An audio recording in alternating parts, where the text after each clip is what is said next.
ন্যায় বৈশেষিক দর্শনে অসৎ কার্যবাদ কিভাবে ব্যাখ্যা করা হয়েছে, আজকের এই বিষয়টি নিয়ে আমি বলবো।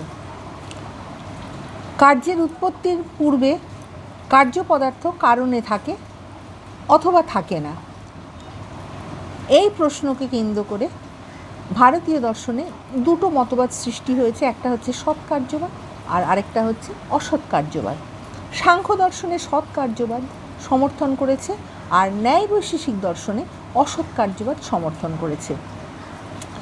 সাংখ্য সৎ কার্যবাদ অনুসারে কার্য উৎপত্তির পূর্বে কার্য কারণে প্রচ্ছন্নভাবে থাকে, অর্থাৎ কার্য কারণে সৎ রূপে বিদ্যমান থাকে, কারণই কার্যরূপে অভিব্যক্ত হচ্ছে।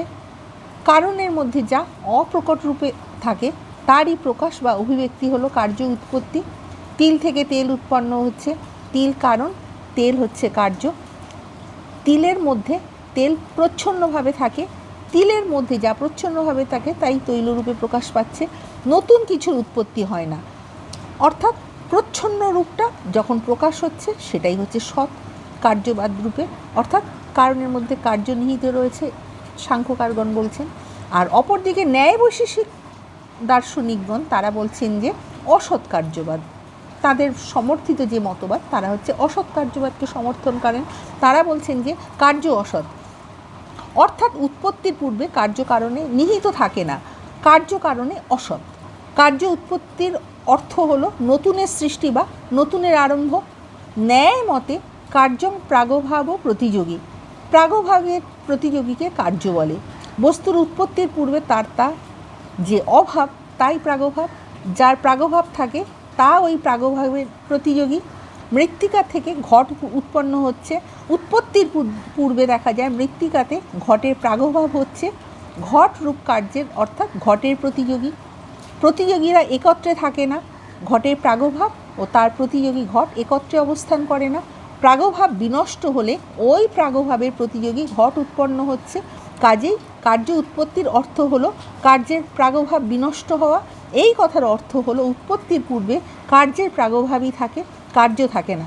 কার্য কারণে অসৎ, কার্য এক নতুন সৃষ্টি, কারণ ও কার্য স্বতন্ত্র, পরস্পর বিচ্ছিন্ন ঘটনা। সুতরাং কার্যকারণবাদ তারা যেভাবে ব্যাখ্যা করেছেন তারা বলেছেন যে অসৎ কার্যবাদ, অর্থাৎ ন্যায় বৈশেষিকগণ অসৎ কার্যবাদ সমর্থন করছেন। এবারে অসৎ কার্যবাদের সমর্থনে ন্যায় বৈশেষিক দর্শনে যে যুক্তিগুলো রয়েছে আমি পরপর বলবো। নাম্বার 1, কার্য সৎ হলে অর্থাৎ উৎপত্তির পূর্বে কার্য কারণের মধ্যে নিহিত থাকলে কার্য উৎপত্তি কথাটা অর্থহীন হয়। আমরা বলি মৃৎপিণ্ড থেকে ঘট উৎপন্ন হয়েছে, পূর্বে কার্য কারণের মধ্যে নিহিত থাকলে কার্য উৎপত্তি কথাটা সেটা হচ্ছে বলা যাবে না। আমরা যখন বলছি যে তিল থেকে তেল উৎপন্ন হচ্ছে, তন্তু থেকে পট উৎপন্ন হচ্ছে, এই রকম আমরা বলে থাকি, কিন্তু উৎপন্ন হবার পূর্বে কার্য যদি উপাদান কারতে বিদ্যমানই থাকে তাহলে কার্য উৎপন্ন হয়েছে এই কথাটা কখনো বলা যাবে না।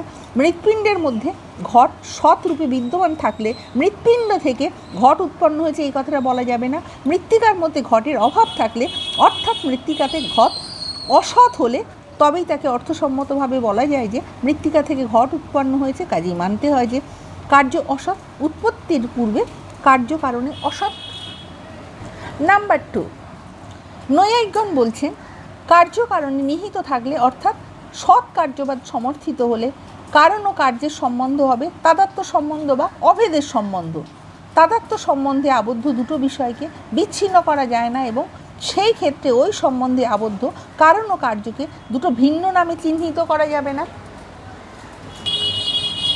মৃৎপিণ্ড এবং ঘট এই প্রকারে তাদাত্ম্য সম্বন্ধে আবদ্ধ হলে তাদের উভয়কে একই নামে অর্থাৎ মৃত্তিকা নামে, অথবা তাদের নয় মৃত্তিকা বলতে হবে নয় তাদের ঘট বলতে হবে, যেহেতু রয়েছে এই রকম যদি বলা হয়। কিন্তু বাস্তবে আমরা দেখি মৃত্তিকাতে ঘট নামে অথবা ঘটকে মৃত্তিকা নামে অভিহিত করি না, উপাদান কারণকে মৃত্তিকা নামে এবং উৎপন্ন যে কার্য হচ্ছে সেটাকে আমরা ঘট নামে অভিহিত করি। এই প্রকার কার্য ও কারণের প্রতি দুটো ভিন্ন নামের প্রয়োগ এটাই নির্দেশ করে যে কারণ ও কার্য দুটো পরস্পর বিচ্ছিন্ন এবং স্বতন্ত্র ঘটনা, অর্থাৎ কার্যং অসৎ। নাম্বার 3, নৈয়ায়িকগণ বলছেন কার্য কারণে সৎ হলে অর্থাৎ বিদ্যমান থাকলে কার্যের দ্বারা যে প্রয়োজন সিদ্ধ হবে কারণের দ্বারাও সেই একই প্রয়োজন সিদ্ধ হবে, কিন্তু বাস্তবে কি তা হয়? তাই কখনো হয় না। ঘট কার্য এবং মৃত্তিকা কারণের দ্বারা একই প্রয়োজন কখনো সাধিত হয় না। ঘটের দ্বারা জল গ্রহণ সম্ভব, মৃত্তিকার দ্বারা জল গ্রহণ করা কখনোই সম্ভব নয়। ঘট ও মৃত্তিকার দ্বারা যে একই প্রয়োজন সিদ্ধ হয় না সেটা বোঝা গেল। কাজেই মানতে হয় যে মৃত্তিকার মধ্যে ঘট নিহিত থাকে না, কার্য কারণের মধ্যে বিদ্যমান থাকে না। কার্য এক নতুন সৃষ্টি, অর্থাৎ কার্য হলো অসৎ। নাম্বার 4, নৈয়ায়িকগণ বলছেন কারণের মধ্যে কার্য নিহিত থাকলে উপাদান কারণ থেকে স্বভাব নিয়মেই কার্যের উৎপত্তি হবে, নিমিত্ত কারণের প্রয়োজন থাকবে না। মৃত্তিকার মধ্যে ঘট নিহিত থাকলে স্বভাব নিয়মে মৃত্তিকা থেকে ঘট অভিব্যক্ত হবে, কিন্তু বাস্তবত এমন হয় না। ঘট সৃজনের ব্যাপারে নিমিত্ত কারণ স্বরূপ কুম্ভকারের চক্রযষ্টির প্রয়োজন হচ্ছে। নিমিত্ত কারণের প্রয়োজনীয়তা এটাই নির্দেশ করে যে উৎপত্তির পূর্বে কার্য কারণে বিদ্যমান ছিল না, অর্থাৎ কার্য হলো অসৎ। আবার সাংখ্য দার্শনিকগণ তারা এই মতটাকে তারা বিরোধিতা করে বলছেন যে অপ্রকটকে প্রকটিত করার জন্য নিমিত্ত কারণের প্রয়োজন হয়। কার্য কারণে নিহিত থাকলেও তা সূক্ষ্মরূপে থাকে। নিমিত্ত কারণের দ্বারা ওই সূক্ষ্ম অবস্থায় স্থূল অবস্থা প্রাপ্তি হচ্ছে। এই প্রকারে সূক্ষ্ম অবস্থার স্থূলতা প্রাপ্তি হচ্ছে অভিব্যক্তি। কার্যের স্থূলরূপে অভিব্যক্তির জন্যই নিমিত্ত কারণের প্রয়োজন। কার্য কারণে নিহিত না থাকলে নিমিত্ত কারণের সাহায্যেও তাকে প্রকটিত করা যাবে না। অসৎকে কোনোভাবে সৎ করা যায় না, যা অসৎ শতচেষ্টার দ্বারাও নিমিত্ত কারণ তাকে উৎপন্ন করতে পারে না। সহস্র সহস্রের শিল্পী যদি প্রাণপাত করে তাহলে নীলকে কখনো পিত অথবা পিতকে কখনো নীল করতে পারে না, যেহেতু নীলে পিত অথবা পিতে নীল কখনোই বিদ্যমান থাকে না।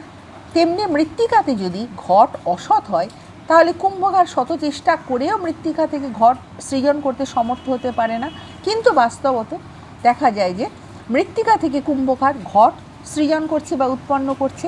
কাজেই মানতে হয় যে কারণে কার্য প্রচ্ছন্নভাবে থাকে, অর্থাৎ কার্য সৎ। সাংখ্য দার্শনিকগণ তারা বলছেন। নাম্বার 5, নৈয়ায়িকগণ বলছেন সাংখ্যমত অনুসরণ করে যদি কার্যকে কারণের রূপান্তর বলা হয়, অর্থাৎ কারণ ও কার্যের মধ্যে আকারগত পার্থক্য স্বীকার করা হয়, তাহলে সৎ কার্যবাদের পরিবর্তে অসৎ কার্যবাদী প্রতিষ্ঠা হবে। কারণ ও কার্যের মধ্যে আকারগত পার্থক্য মানলে এটাই মানতে হয় যে কারণের মধ্যে কার্যের আকারটা অসৎ ছিল, অর্থাৎ বিদ্যমান ছিল না। স্পষ্টতই আকারগত পার্থক্য স্বীকার করলে বলতে হয় কারণ ও কার্য ভিন্ন, তাদের নাম ভিন্ন, তাদের প্রয়োজন সামর্থ্য সাধন সব কিছুই ভিন্ন, অর্থাৎ বলতে হয় কারণ ও কার্য দুটো বিচ্ছিন্ন ঘটনা। কারণে কার্য বিদ্যমান থাকে না, সুতরাং কার্য হলো অসৎ। ন্যায় বৈশেষিকগণ তো তারা এইভাবে বলছে, কিন্তু এই মতের বিরোধিতা করে সাংখ্য দার্শনিকগণ বলছেন কারণ ও কার্য দুটো বিচ্ছিন্ন ঘটনা হলে কারণের মধ্যে কার্য নিহিত না থাকলে কারণ ব্যবস্থা লঙ্ঘিত হবে, অর্থাৎ যে কোনো কারণ থেকে যে কোনো কার্যের উৎপত্তির অব্যবস্থা দেখা দেবে। তন্তু থেকে ঘট, মৃত্তিকা থেকে পট উৎপন্ন হবে, কিন্তু বাস্তবত এমন হয় না। বাস্তবে দেখা যায় তন্তু থেকে পট, মৃত্তিকা থেকে ঘট, বীজ থেকে অঙ্কুর, তিল থেকে তেল উৎপন্ন হচ্ছে। কারণে অসম্বদ্ধ কোনো কার্যের উৎপত্তি হয় না। এই কারণ ব্যবস্থা অর্থাৎ কার্যকারণ যে নিয়ম, এটা প্রতিষ্ঠার জন্য মানতে হবে যে কারণ ও কার্য দুটো বিচ্ছিন্ন ও স্বতন্ত্র ঘটনা নয়, তারা তাদাত্ম্য সম্বন্ধে আবদ্ধ, অর্থাৎ কার্য সৎ। সাংখ্য দার্শনিকগণ বলছেন যে এদের মধ্যে যে সম্বন্ধটা রয়েছে কারণ এবং কার্যের মধ্যে, সেটা তাদাত্ম্য সম্বন্ধ রয়েছে, অর্থাৎ কার্য সৎ। উৎপত্তির পূর্বে কার্য কারণের মধ্যে প্রচ্ছন্ন অবস্থায় থাকে, কিন্তু ন্যায় বৈশেষিকগণ তারা বলছে যে কারণের মধ্যে কখনো কার্য প্রচ্ছন্নভাবে থাকতে পারে না। আমার ভিডিও তোমাদের ভালো লাগলে লাইক, কমেন্ট, শেয়ার এবং সাবস্ক্রাইব করতে ভুলো না। নেক্সট টাইম আমি আরও একটা নতুন ভিডিও নিয়ে তোমাদের সামনে উপস্থিত হব।